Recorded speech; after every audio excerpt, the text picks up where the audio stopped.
Good morning students, welcome to the accountancy class. बेटे हमारा next topic है accounting treatment of reserves and accumulated profits और losses. बेटा आपको क्वेश्चन के अंदर कई बार रिजर्व्स गिवन होते हैं, प्रॉफिट्स और लॉसेस गिवन होती हैं, तो उसकी हमने क्या ट्रीटमेंट करनी है। बेटे बैलेंस शीट के अंदर हमारे टू साइड्स होती हैं, पता है। First one is liability and इधर कौन सी होती है, asset sides. Right side asset side, left side liability side, ऐसी होती है। आपको जो है कई बार लाइबिलिटी साइड्स के अंदर रिजर्व्स गिवन होते हैं, प्रॉफिट्स गिवन होते हैं, प्रॉफिट्स और लॉसेस आपको गिवन होते हैं, ठीक है। इधर आपको कोई ना कोई मिसलेनियस एक्सपेंडिचर गिवन होता है या प्रॉफिट और लॉस का डेबिट बैलेंस गिवन होता है, ठीक है। तो उस केस के अंदर हमने अगर क्वेश्चन में इस तरह की कोई रिजर्व्स गिवन है, कोई प्रॉफिट और लॉस गिवन है, तो ये सारे के सारे किसको डिस्ट्रीब्यूट करने होते हैं, पार्टनर्स को जाते हैं। आपको पता है रिजर्व्स हैं, प्रॉफिट्स और लॉसेस हैं, पार्टनर्स को डिस्ट्रीब्यूट करे जाएंगे, तो पार्टनर्स की इनकम है, ये उनके अकाउंट में क्रेडिट हो जाएंगी। लॉसेस हैं ये पार्टनर्स के लिए एक्सपेंस है, उनका लॉस है, तो ये इससे पार्टनर का अकाउंट क्या हो जाएगा, डेबिट हो जाएगा। बेटे पार्टनर्स कैपिटल अकाउंट के अंदर लाइबिलिटी साइड के अंदर गिवन है तो क्रेडिट साइड में आ जाएंगे, एसेट साइड में गिवन है तो डेबिट साइड के अंदर आ जाएंगे, ठीक है ना। अगर लाइबिलिटी साइड में गिवन है तो क्रेडिट साइड, एसेट साइड में गिवन है तो डेबिट साइड। तो देखो बेटा, अगर क्रेडिट साइड में आएंगे तो हम क्या लिखेंगे, by reserves, by profit and loss, ऐसे ही आएगा ना। तो एंट्री क्या बनेगी, रिजर्व्स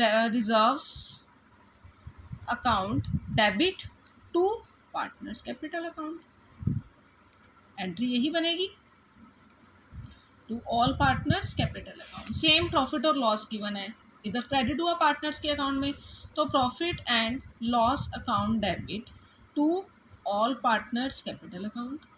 जितने भी पार्टनर्स हैं उनके कैपिटल अकाउंट में चला जाएगा, to all partners capital account, ठीक है। तो ये उनके अकाउंट में क्या हो जाएंगे, क्रेडिट हो जाएंगे। जितने पार्टनर्स हैं उनके अकाउंट में क्या हो जाएगा, ये क्रेडिट हो जाएगा, टू ऑल नहीं सॉरी ओल्ड, ठीक है। Reserves account debit to old partners capital account, profit and loss account debit to old partners capital account. Old के अंदर जाएगा बेटा, ठीक है, जितने भी आपके ओल्ड पार्टनर्स हैं उनके अंदर जाएगा। तो reserves account debit to old partners capital account, profit and loss है तो वो भी to old partners capital account. अगर रिजर्व्स गिवन है, प्रॉफिट और लॉस गिवन है, तो इस तरह से डिवाइड हो जाएंगी। अगर मिसलेनियस एक्सपेंडिचर के अंदर आपको प्रॉफिट और लॉसेस गिवन है तो एंट्री रिवर्स हो जाएगी। तो उस केस के अंदर एंट्री क्या होगी, मिसलेनियस एक्सपेंडिचर है ना, तो बेटे एंट्री रिवर्स हो जाएगी। इसके अंदर मान लो यहाँ पे आएंगे to miscellaneous expenditure, to profit और लॉसेस, तो एंट्री क्या हो जाएगी इस केस के अंदर, partners debit old partners capital account debit to miscellaneous expenditure to profit and loss. मतलब जो भी आपकी है, अगर डेबिट साइड के अंदर है तो एंट्री रिवर्स कर दो, ओल्ड पार्टनर्स डेबिट हो जाएंगे। अगर क्रेडिट साइड में है तो entry reserves account debit to old partners, profit and loss account debit to old partners capital account. और इस केस के अंदर क्या होगी, old partners capital account debit to miscellaneous expenditure to profit और लॉस। इस तरह से हम एंट्री को क्या करेंगे, पास आउट करने का काम करेंगे, ठीक है। अगर बेटा कोई भी मतलब पार्टनर ऐड नहीं हो रहा, अगर तो ए बी सी तीन पार्टनर ही थे, ठीक है, कोई चौथा पार्टनर ऐड नहीं हुआ, तो उस केस के अंदर तो तीनों पार्टनर मीन्स ऑल आएगा। अगर एक पार्टनर और ऐड हो रहा है डी, ठीक है, डी और ऐड हो रहा है, तो इस केस के अंदर जो ये डिवाइड होंगे ना, ये ओल्ड के अंदर होंगे, means all A B C के लिए यूज़ किया गया है, डी के लिए यूज़ नहीं किया गया, ठीक है। तो डी को नहीं मिलेगा, ये ओनली ए बी और सी को मिलेगा, ठीक है। तो इसलिए मैं यहाँ पे वर्ड डिनोट कर रही हूँ ओल्ड, ठीक है। ओल्ड पार्टनर इसलिए डिनोट करा है मैंने, ठीक है। पहले मैंने ऑल ही लिखवाया था, वो किसके लिए था कि पार्टनर कितने थे, तीन थे, ए बी और सी। बट अगर क्वेश्चन में फोर्थ पार्टनर एंटर हो रहा है, कोई नया पार्टनर आ रहा है, तो इस केस के अंदर इसलिए मैंने यहाँ पे आपको ओल्ड करवा दिया, ठीक है। ओल्ड पार्टनर आएगा to old partners capital account, ठीक है। तो ये एंट्री हमारी जो है वो पास आउट होगी। नेक्स्ट है बेटा वर्कमैन कंपेंसेशन रिजर्व का टॉपिक। देखो बेटा वर्कमैन कंपेंसेशन रिजर्व क्या है।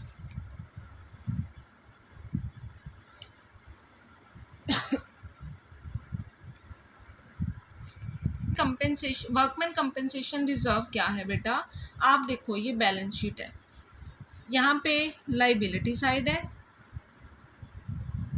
और ये आपकी एसेट्स है। यहाँ पे आपको गिवन है वर्कमैन कंपेंसेशन रिजर्व।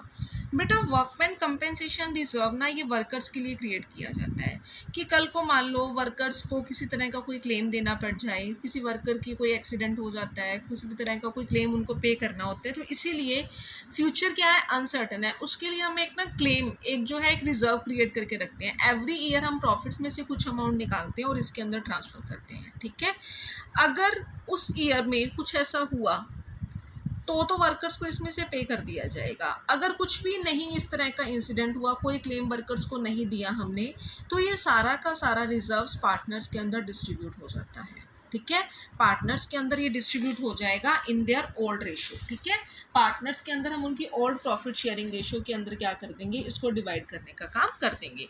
मान लो 3 पार्टनर थे ए, बी और सी। मैं न्यू पार्टनर की बात नहीं कर रही हूँ बेटा, डी की बात नहीं कर रही हूँ, मैं 3 की बात कर रही हूँ, इट मीन्स ओल्ड, मैं न्यू की बात नहीं कर रही हूँ। ठीक है, वर्कमैन कंपेंसेशन रिजर्व था, न्यू पार्टनर के आने से पहले ही था ना, इन्होंने अपना प्रॉफिट सेक्रीफाइस करके इस रिजर्व में ट्रांसफ़र किया, तो ये मिलेगा भी किसको, इन तीनों को ही मिलेगा, डी को नहीं मिलेगा। ठीक है, तो वर्कमैन कंपेंसेशन रिजर्व जो है ए, बी और सी को मिलेगा। अब अगर कोई मान लो 90,000 का क्लेम था, ठीक है 90,000 का क्लेम था, अगर तो ये 90,000 का रिजर्व है, क्लेम अगर कोई भी नहीं है, if there is no claim, कोई क्लेम जो है वर्कर्स को हमने पे नहीं करा, तो ये सारा का सारा किसको जाएगा, पार्टनर्स को जाएगा। किनको, ए, बी और सी को। कौन सी रेशो में जाएगा, उनकी ओल्ड रेशो, दैट इज 4:3:2, इन तीनों को जाएगा। एंट्री क्या करूंगी मैं, वर्कमैन कंपेंसेशन रिजर्व, क्योंकि लाइबिलिटी साइड गिवन है तो पार्टनर्स के अंदर by workman compensation, so workman compensation reserve account debit. ठीक है, to A capital, to B's capital, to C's capital. 90,000 total था, तो 40,000, 30,000 और 20,000। ठीक है, इन तीनों के अंदर क्या हो जाएगा, डिस्ट्रीब्यूट हो जाएगा, 40,000, 30,000, 20,000। ठीक है, अगर क्लेम कोई भी नहीं था, ठीक है, if there is a claim, अगर यहाँ पे क्लेम आ जाता है आपका, आपको वर्कर्स को क्लेम पे करना पड़ता है 45,000।